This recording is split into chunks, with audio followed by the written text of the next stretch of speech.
Bismillahirrahmanirrahim. Assalamualaikum warahmatullahi wabarakatuh. Masih bersama karduk.com.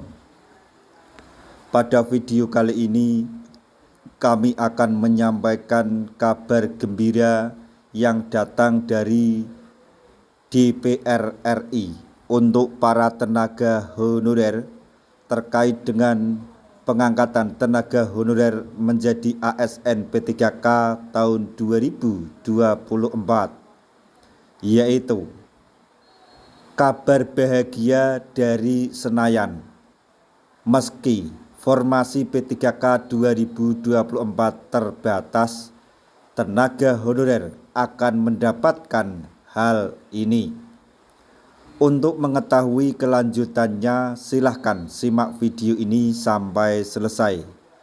Tapi sebelum kami lanjutkan, bagi rekan-rekan yang baru menemukan channel ini, tekan like dan subscribe-nya, dan juga tekan lonceng notifikasinya supaya nanti bisa mengetahui informasi terbaru terkait dengan seleksi P3K atau pengangkatan tenaga honorer menjadi ASN P3K tahun 2024. Sekarang mari kita simak dan cermati pernyataan dari DPR RI berikut ini supaya nanti tidak gagal paham. Kabar bahagia bagi para tenaga honorer yang berasal dari Senayan atau DPR RI. Walaupun formasi pegawai pemerintah dengan perjanjian kerja atau P3K 2024 terbatas, namun sedang diperjuangkan kesejahteraannya. Pendaftaran P3K 2024 dipastikan tidak akan mengakomodasi seluruh tenaga honorer atau non-ASN yang jumlahnya kurang lebih 1,7 juta, walaupun nantinya para honorer yang mendaftar tidak mendapat formasi dijanjikan akan diangkat sebagai P3K paruh waktu. Tetapi sebagaimana diatur dalam beberapa regulasi yang telah terbit bahwa pengangkatan tenaga honorer menjadi P3K paruh waktu juga membutuhkan proses tersendiri.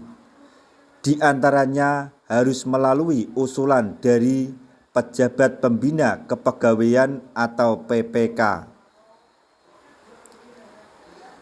Sehubungan dengan hal tersebut, maka Komisi 10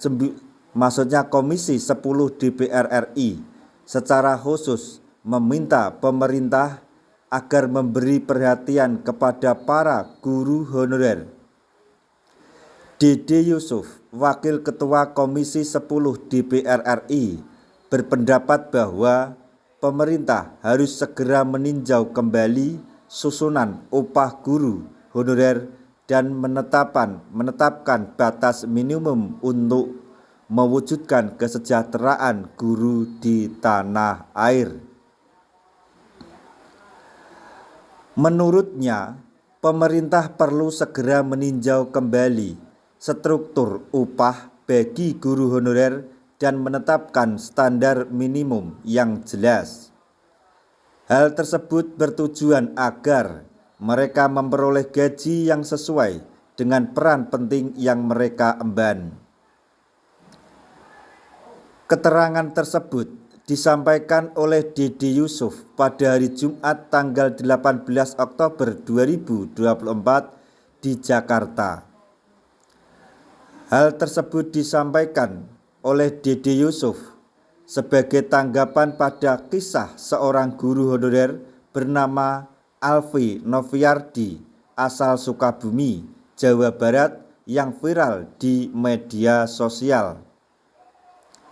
Alfi Noviardi sebagaimana diketahui bahwa ia bekerja sebagai pemulung setelah selesai mengajar. Alfi bekerja sebagai pemulung dan menjadi pekerjaan sampingannya selama 36 tahun terakhir demi mencukupi kebutuhan hidupnya. Menurut Dede Yusuf, kisah Alfi tersebut adalah cerminan dan tantangan nyata yang dihadapi oleh ribuan guru honorer di Indonesia. Ia menyebutkan bahwa pemerintah memiliki tanggung jawab besar dalam memastikan kesejahteraan para guru agar dapat terwujud. Begitu juga dengan guru-guru honorer.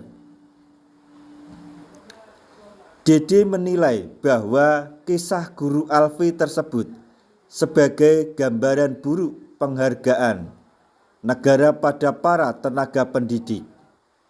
Menurutnya, meskipun guru honorer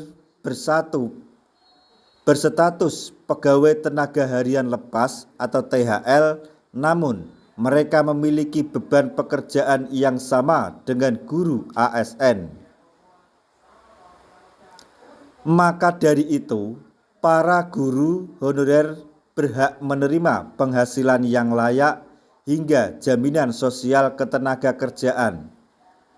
Dede berpendapat bahwa para guru honorer juga berhak mendapat penghasilan yang layak, jaminan sosial, perlindungan kerja, dan akses yang adil pada pelatihan dan pengembangan profesional.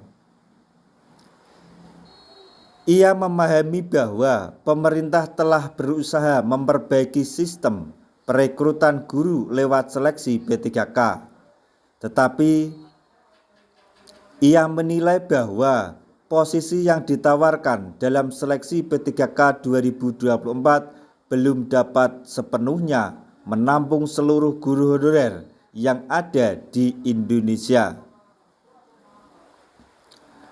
Menurutnya, proses menjadi P3K juga tidak mudah. Selain kuota yang diberikan tidak mencukupi bagi para guru honorer yang ada dan jumlahnya juga sangat banyak tersebut, ia juga mengingatkan bahwa faktor kesejahteraan bagi guru memiliki pengaruh pada kualitas layanan pendidikan.